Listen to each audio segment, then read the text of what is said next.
हाँ जी आगो साहब। पब्लिक भी आ जाएगी।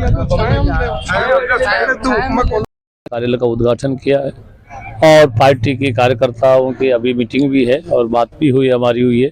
और हमारी पार्टी कोटपुतली विधानसभा क्षेत्र से काफ़ी प्रयास कर रहे हैं हम लगातार। अभी दुष्यंत जी का 19 तारीख को रोड शो भी हुआ था, उसी दिन ये कार्यालय का उद्घाटन होना था, लेकिन लेट होने की वजह से जनता का अपार प्रेम और स्नेह दुष्यंत जी को हमको मिला। उसके बाद हम 11 बज गए थे तो संभव नहीं था। आज हम कार्यकर्ताओं को सूचित किया क्योंकि उद्घाटन और एक जगह बैठने की आवश्यकता थी। आज उद्घाटन कर दिया और हमारे कार्यकर्ताओं को ड्यूटी बांटकर आने वाली 4 तारीख को नामांकन फॉर्म भरा जाएगा। उस दिन अधिक से अधिक संख्या में यहाँ लोग इकट्ठे होकर नामांकन दाखिल करेंगे और मजबूती से जननायक जनता पार्टी दुष्यंत जी के नेतृत्व में राजस्थान में चुनाव लड़ रही है। इस सीट पर भी लड़ रहे हैं और हम जीतेंगे।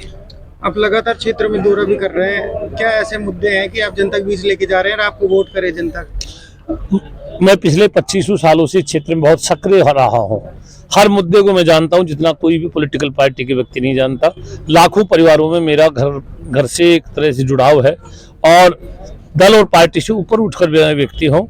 मैं भारतीय जनता पार्टी, कांग्रेस हो चाहे अन्य पार्टियाँ हो, पार्टियों के साथ साथ मेरी सभी पार्टियों में अपने लोग हैं और सबसे अधिक मेरी सब लोगों में, सब समाज में, सब वर्गों में सेवाएं हैं।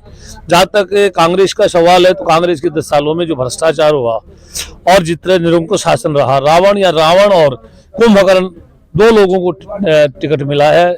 रावण राजेंद्र यादव और कुंभकर्ण हंसराज जी, जो 20-20 घंटे सोते रहते हैं, कभी जनता से गए नहीं, मिले नहीं, सफर किया नहीं, लोगों के साथ जुड़ाव नहीं रखा। ऐसे ही राजेंद्र यादव ने भ्रष्टाचार और गुंडागर्दी की पॉलिटिक्स की है, असामाजिक तत्वों को आगे बढ़ाया है और भ्रष्टाचार के साथ साथ क्षेत्र में अपराध भी बढ़े हैं। इसलिए ऐसे व्यक्ति को यहाँ ज़्यादा आगे बढ़ने की कोई आवश्यकता नहीं है। जनता ऐसा विचार रखती है और मैं 36 बिरादरी हर गांव में मेरा कार्यकर्ता और सहयोगी साथी खड़े हैं। हम निश्चित रूप से चुनाव जनता के आशीर्वाद से और सभी साथियों के आशीर्वाद से, बुद्धिजीवियों के आशीर्वाद से और 36 वर्ग के लोगों के साथ जोड़कर हम चुनाव लड़ेंगे और जीतेंगे। रिस्पॉन्स कैसा मिल रहा है आपको? मेरा जैसा रेस्पॉन्स तो हो ही नहीं सकता किसी का। मेरे को रेस्पॉन्स, मुझे तो छल कपट का शिकार करके रोका गया है।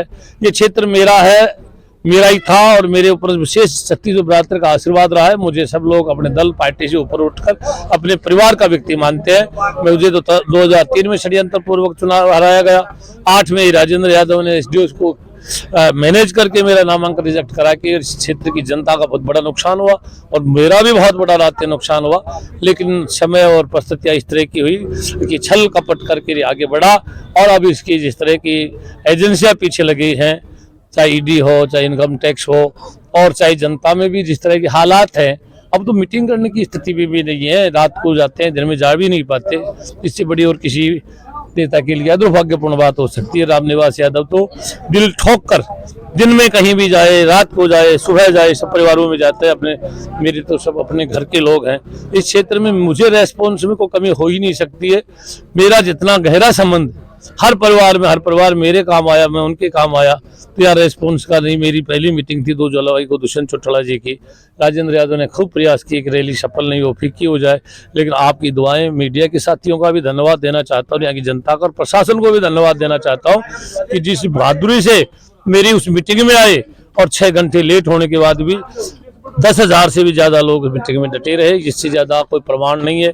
अभी दुष्यंत चौटाला जी ने 19 तारीख को रोड शो किया, उस रोड शो में जो अपार जन समर्थन मिला, हर जगह हजारों की भीड़ थी और ऐसा जन सैलाब था जैसे कभी मैंने 1990 के दौर में देखा हो। बीपी सिंह और चौधरी देवीलाल का दौर था जब उनके पीछे जनता दीवानगी भरी आशाओं से दौड़ती थी। ऐसे ही अभी जैसे दुष्यंत जी के कार्यक्रम में कम से कम किसी जगह 800, 1000, 1500 तक लोग जहाँ भी मिले और रात के 11:30 बजे तक हम रोड शो करते रहे।